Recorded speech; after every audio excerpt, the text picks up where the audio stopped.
ఓం శ్రీ మహాగణాధిపతయే నమః. హిందూ బంధువులందరికీ నా నమస్కారము. కార్తీక పురాణము 30వ అధ్యాయము. కార్తీక వ్రత మహిమ ఫలశ్రుతి. నైమిషారణ్య ఆశ్రమంలో శౌనకాది మహామునులకు అందరకు సూత మహాముని తెలియజేసిన విష్ణు మహిమను, విష్ణు భక్తుల చరిత్రములను విని ఆనందించి 1000 నోళ్లు కొనియాడిరి. శౌనకాది మునులకు ఇంకనూ సంశయములు తీరనందున సూతుని గాంచి, ఓ ముని తిలకమా, కలియుగమందు ప్రజలు అరిషడ్వర్గములకు దాసులై అత్యాచార పరులై జీవించుచు సంసార సాగరము తరింపలేకున్నారు. అటువంటి వారు సులభముగా ఆచరించు తరుణోపాయం ఏదైనా కలదా? ధర్మములన్నింటిలో మోక్ష సాధనకు ఉపకరించు ఉత్తమ ధర్మమేది? దేవతలందరిలోనూ ముక్తినొసంగు ఉత్తమ దైవమెవరు? మానవుని ఆవరించి ఉన్న అజ్ఞానమును రూపుమాపి పుణ్యఫలమిచ్చు కార్యమేది? ప్రతి క్షణము మృత్యువు వెంబడించుచున్న మానవులకు సులభముగా మోక్షము పొందే గల ఉపాయమేమి? హరినామస్మరణ సర్వదా చేయుచున్న మేము ఈ సంశయములతో నున్నాము కాన దీనిని వివరించి తెలియజేయుమని కోరిరి. అంత సూతుడా ప్రశ్ననాలకించి, ఓ మునులారా, మీకు కలిగిన సంశయములు తెలుసుకొనవలసినవి. కలియుగమందలి మానవులు మందబుద్ధులు. క్షణిక సుఖములతో నిండిన సంసార సాగరమును దాటుటకు మీరడిగిన ప్రశ్నలు మోక్ష సాధనము కాగలవు.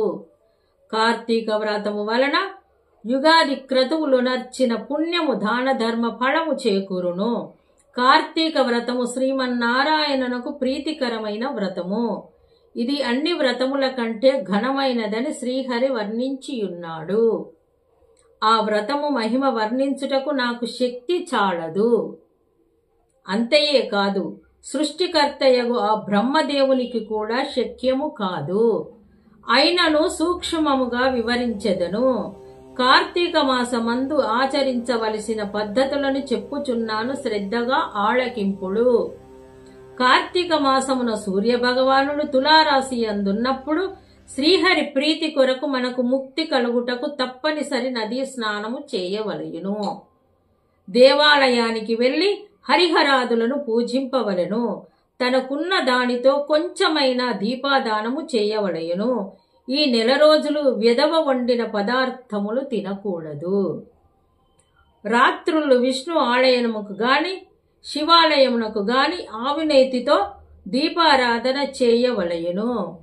ప్రతి దినము సాయంకాలము పురాణ పఠనము చేయవలయును. ఈ విధముగా చేసిన సకల పాపముల నుండి విముక్తులై సర్వ సౌఖ్యములు అనుభవింతురు. సూర్యుడు తులారాశి అందున్న నెల రోజులు ఈ విధముగా ఆచరించువారు జీవన్ముక్తులు కాగలరు.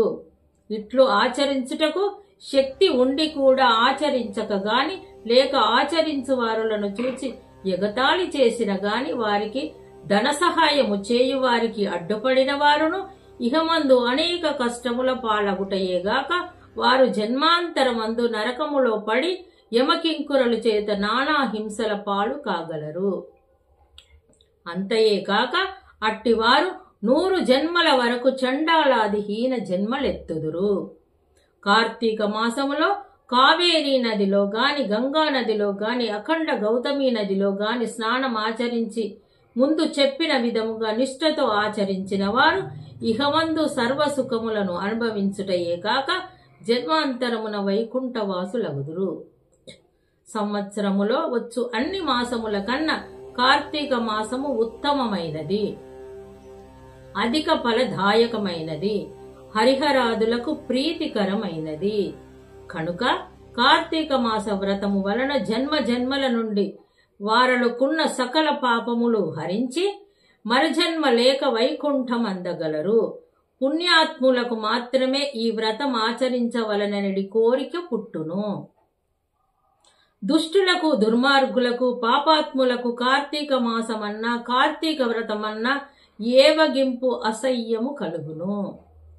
కాన ప్రతి మానవుడు ఈ పరమ సత్యమును గ్రహించి ఇటువంటి పుణ్యకాలమును చేతులారా విడవక ఆచరించవలెను.